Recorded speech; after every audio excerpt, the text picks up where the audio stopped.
আসে যে কামল ছেলে দিয়ে গেছে ধরে, আমি খবর পারি না কিছুই, আমি কিচ্ছু জানি না। কে গেছে শূন্য যে নদীর ঘাটত নিয়ে যাবে আসছে, ও তাকে তো করেনি, আমার ভাইকে নিয়ে যায় আজকে আমাদের মৃত্যু।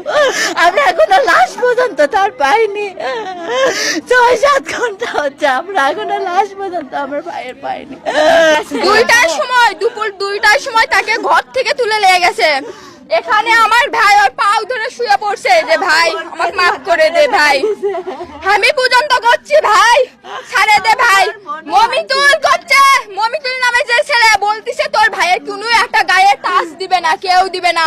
এবং জিতু পর্যন্ত বললো তোর ভাইয়ের কোনো টাচ কোনো কিছু করবে না, আমি জিন্নি করে নিয়ে যাচ্ছি। দুপুর 2টার থেকে নিয়ে গেছে, দুপুর 2টার থেকে তাকে নিয়ে গেছে আমার ভাইকে। 6টার দিকে খবর আসছে আমার ভাই আদামরা মানে কোন রকমে বেঁচে আছে, ওকে নদীর ঘাটে ফেলে রাখে, ওখান থেকে মারে পিটে সবাই চলে গেছে। পরে কে যেন আসে, আমি তো ওসব শুনে সুজা থানায় চলে গেছি, থানায় পুলিশের কাছে গেছি। পুলিশ বলতেছে তোমার ওখানে তো আমি পুলিশ দিয়ে পাঠাইছি।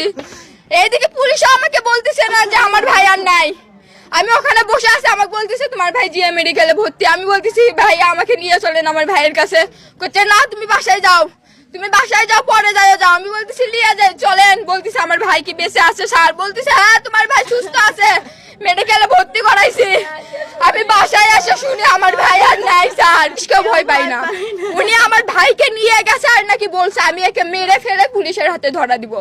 তাহলে আর কি কোনো ভয় আছে জানে? ওই ভাবতেছে আমার কাছে টাকা আছে, আমি ঘুষ দিলে 1 বছর 2 মাস 1 বছর 2 মাস আবার বের হতে পারবো।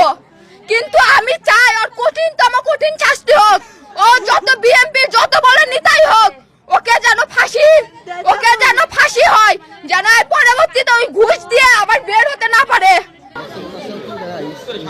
স্পট কোথায়?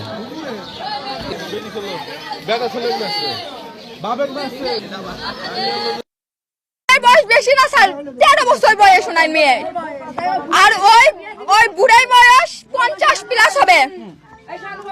ও কি করছে আমার ভাইকে ধরে বলছে শাকিল তোর মেয়ে বিয়ে দিবে আমার সাথে। আমার ভাই তখন বলছে যে ভাই আপনি তো বয়সে অনেক বড়, ও কেবল ছোট, কেবল ক্লাস 7-এ পড়ে, কিভাবে?